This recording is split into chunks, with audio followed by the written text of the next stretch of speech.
Magandang araw mga kaibigan. Bigyan natin ngayon ng reaction opinion itong post ni Banat Bay, isa sa mga sikat na DDS vloggers na nagmamahal sa mga Duterte. Tungkol ito sa planong pagbenta ng bahay ni PRRD sa Davao. Sabi niya, nalulungkot ako. Tayo lahat na nagmamahal sa mga Duterte nalulungkot din, 'di ba? Sabi niya, bakit ibinenta ang bahay ni PRRD? Sorry ba ito, nabenta na ba o ibebenta pa? Hindi lang yan basta bahay, simbolo yan ng kabayanihan ni Tatay D. Yes, agree ako dito. Kabayanihan talaga ito, ang bahay na ito. 6 na taon siyang pinakamakapangyarihang tao sa bansa. Kung gusto niya, kaya niyang mangurakot ng bilyon-bilyon tulad ng mga leader natin ngayon. Pero ano ang ginawa niya? Umuwi siyang tahimik, walang yaman, walang kapalit, kundi dangal. Agree ba kayo? Yes. Agree ako dito. Kaya nakakalungkot ang presidente na nagsilbi ng tapat sa kababayan niyang Pilipino. Siya na ngayon ang naghihirap. At ngayon, kinulong siya ng mga gahaman sa kapangyarihan. Pati ang munting tahanan na tanging alaala ng kanyang paglilingkod, nawala pa. Bakit?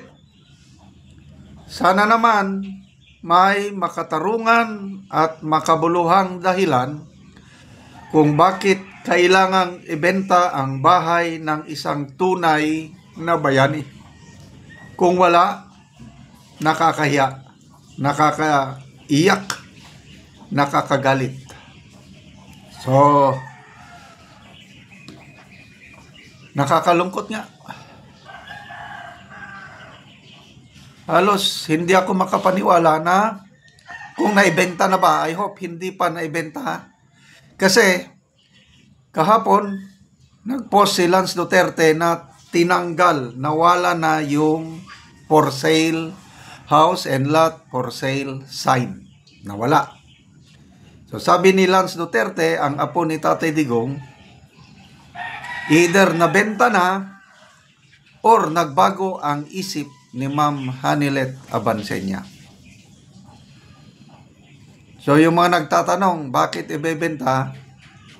Nagpahayag lang si Ma'am Abansenya, may post na masakit daw sa kalooban niya yung alaala. Every time na pumapasok siya sa bahay na yon, nasasaktan lang siya dahil naaalala niya yung pinagsamahan nila ni Tatay Digong. So, ako, naiintindihan ko. Kaya wala akong say, karapatan nila yun. But maraming nagtatanong, alam ba ni Tatay Digong na ibebenta na o ibinenta na ang kanyang bahay? Hindi ko yan masagot.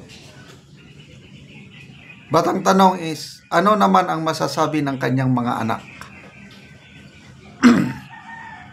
Nabasa ko dito sa mga comments, meron daw vlogger, I think si Boss Dada, ang nagsasabi na hindi daw pumayag si Mayor Baste at si Mayor Baste ang nagpatanggal sa for sale sign. I don't know how true. Sana totoo na pasensya na kayo tong may magulong aso. Sana totoo na humadlang si Mayor Baste. Paki-comment naman ko kung totoo ba.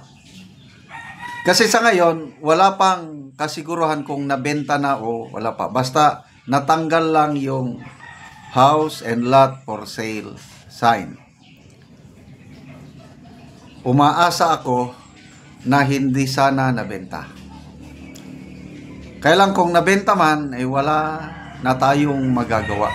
Kundi igalang ang desisyon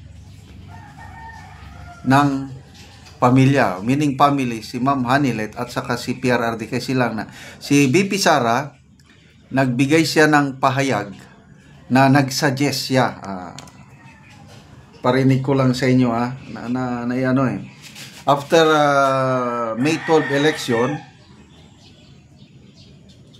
mayroong pahayag si BP Sara na sinasabi niya na kinausap niya si Ma'am Hanilet na i-open sa publiko para makita ng taong bayan kung paano nabuhay si PRRD, which yun nga ang nangyari, na open sa public. Kaya ang daming naging tourist spot yung bahay na yon at maraming nalungkot. Yan, nasa na yon. Nahanap ko yung yung pahayag ni BP Sara.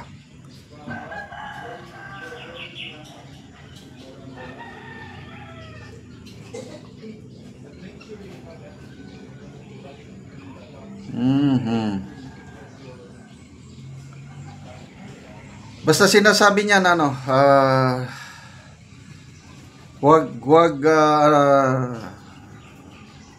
bakit hindi ko na makita? Ito. Yun.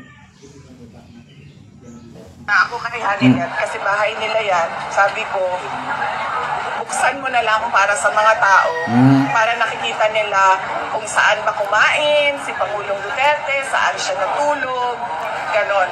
Para ma-share namin yung buhay ni Pangulong Duterte. Dahil wala na siya dito sa atin, makita man lang ng mga tao the way he lived his life dito sa Davao City.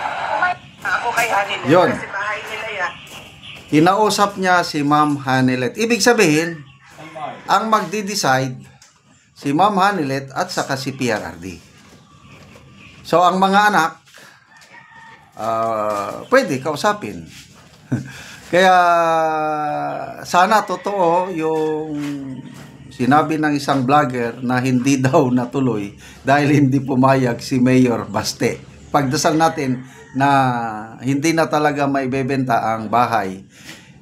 Bahay ng kabayanihan ni PRRD. Ang bahay na yan na kailangan makita ng susunod na henerasyon.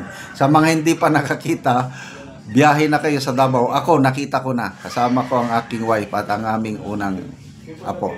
Okay, salamat sa inyong pagsubaybay sa ating channel, mga kaibigan. Nakakatulong kayo ng malaki sa tribong Talandig ng Bukidnon.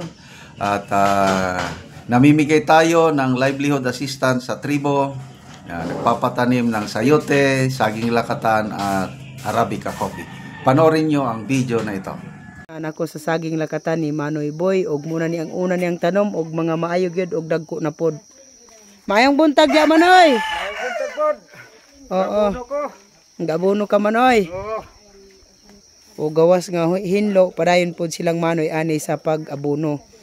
Og salamat sa nagsuporta sa pagpananom og sa paabono. Ug karon maupod ni ang ikaduha ni Manoy nga iyang tanom nga saging lakatan. O gawas nga hinlo mga tambok pagyod ug mga dagko nang iyang saging.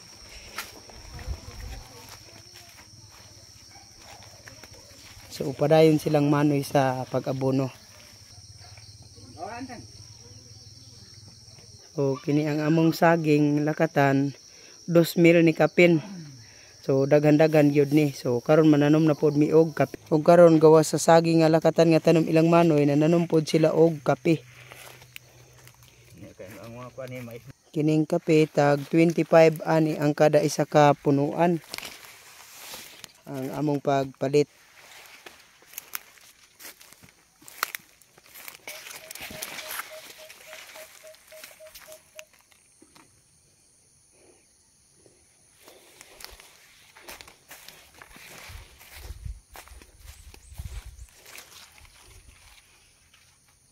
Tangko lang Ginoo. Patagatan sa video napadayon sa pagsuporta sa among gitanom. Unang ano mong gitanom, lakatan. Unya kay mas mahal man ang kape di sa lakatan so lakata o kape na pod ang among gitanom. Salamat ka. Pila ka punuan man ay imong tanom nga saging lakatan? Kuani 180 taran ni ka punuan. Ay. Ang akong itanom nga kape ipawas na ako ni sa 700. Oo. So salamat kay Manoy. Oh, salamat po.